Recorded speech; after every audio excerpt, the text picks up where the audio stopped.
If somebody sees you at the grocery store, at the restaurant, what do you want them to do? Pay my bill. in a perfect world. But, I mean, yeah, sure, come up, have a chat with me, equalities, disabled people are just like all of you, yada yada yada. Pay my bar tab. Don't just tell me you're okay with disabled people. Prove it. That makes me sound like such a drunk. Just chat to me like you chat to anyone else. Don't patronise the RC kind of, oh, how you doing, buddy? Hey everyone, welcome to SBSK, the YouTube channel where you'll meet friends who live with many different conditions. While watching these videos, you'll notice one thing. Although humans are incredibly diverse, we all have so much in common. So without further hesitation, let's meet today's friend. Any questions, just ask them. Let's not all sit there and stare and try and play kind of house MD in our heads here. I reckon I know more about my condition than you probably can figure out in that brief 5 seconds. So let's talk about it. It's okay to talk. Is it okay if I'm blunt with my questions?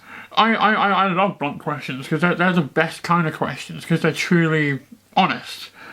Like, children ask blunt questions because they don't have that filter yet where they can be overly PC and irritating. I love the blunt questions because they're the most honest ones. I don't like it. I don't like the PC questions. How would you describe a PC question? When people go, what happened to your hair? Like, beard, coat?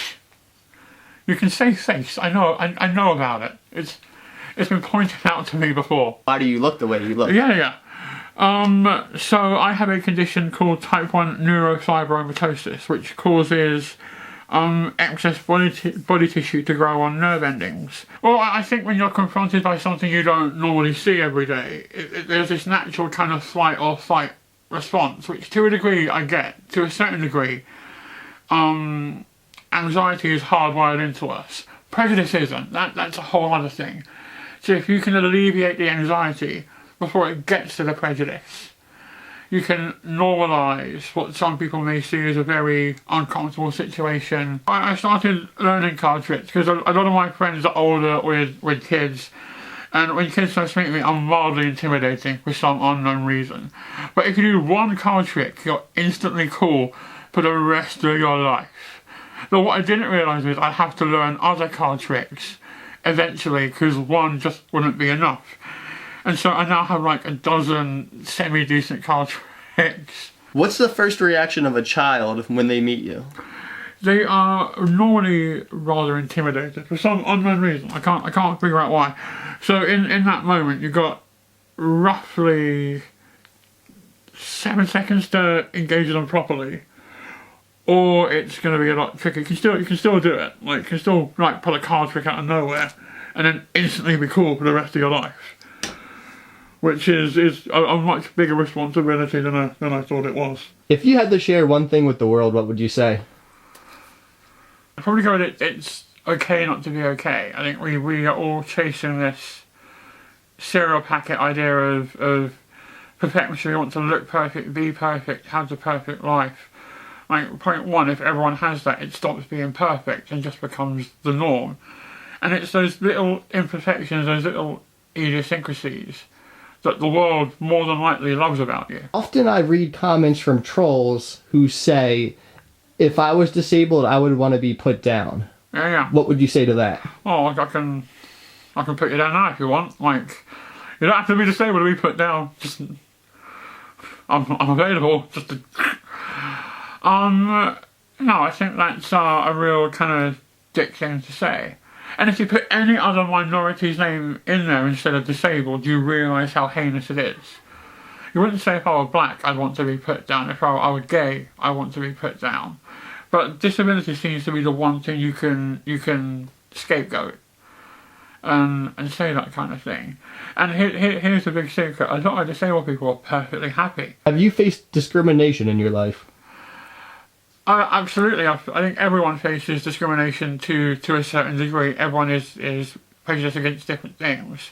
But I think particularly facial disfigurement and disability are two of the last great bastions that we need to start talking about and engaging with and dealing with. But ultimately, if someone or a company or an employer or whoever is going to discriminate against me based on how I look, do I really need them in my life to begin with? And the answer, equivocally, is no. And we all have good days and bad days. I'm not by no means saying that having a good self-image means you float around on a cloud of confidence to eye the tiger smacking your chest 24/7. I mean, even I have days where I wake up and my hair's a mess and I don't feel on form. But those days become fewer and far between. Why have they become fewer and far between? I think I've just gotten older and more self-aware. And the trick is to focus on what you can do rather than what you can't do. What's your opinion of PC culture? It's originally a good thing. It's been taken ridiculously too far. And I'm not saying deliberately go out of your way to offend people, but the more eggshells you put down for people to tread on, the harder it's going to be to communicate. And equality issues are really important and should be discussed. And the more words you ban, the harder it becomes to discuss them. What would it take for someone to offend you? You would have to, punch my mother in front of me to offend me. Outside of that, we're good. You can irritate me. That's quite easy to do. You can put your luggage in the aisle on a train, and that'll spin me out. But there's a luggage rack. Put it there. Can you see out of both your eyes? I cannot. So I'm blind in this eye. Do you have perfect vision out of the other one? No, partially sighted in this one. There's this really weird stereotype around disability and disfigurement that we're all kind of shy, retreating people who stay at home all day and listen to Radiohead and hug the dog till they're washed in our tears. And I got no idea where that comes from. What's the longest relationship you've ever been in? A couple of years. Who ended it? She did in IKEA. No, it was a mutual kind of thing. It was long distance, and it just all got a little bit too much. We're still good friends. It wasn't one of those kind of American sitcom kind of screw you kind of breakups. Well, long distance is tough.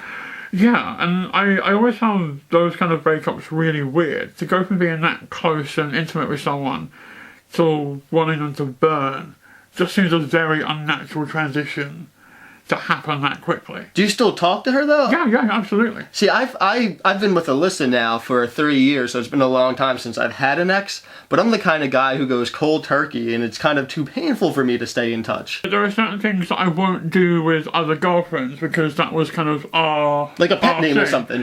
Yeah, not just pet names, we had favourite places. What was your pet name in this relationship? Did you have one, like a consistent pet name? No, not in the old one. I find pet names a bit creepy. You care about the opinions of others. I care about the opinions of people who are close to me. I don't care about the opinions of randoms on Twitter who think they're being ballsy by having a photo of an egg and assume malicious words. That's all by the by and how the internet works. So you get trolled sometimes? Oh, dude, everyone gets trolled. Do you care at all? No. And I think kind of we've slightly changed the definition of trolling since the internet first became a thing.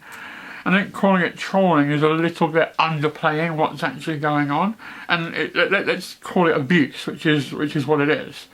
Kind of trolling in its original form is just being satirical and deliberately putting a grammar mistake in a tweet so everyone else corrects it, and you can be like, you did exactly what I thought you'd do. The thing with facial disfigurement is it isn't a mutually exclusive thing. Anyone at any point could be attacked, be involved in an accident, and in an instant have their life changed forever.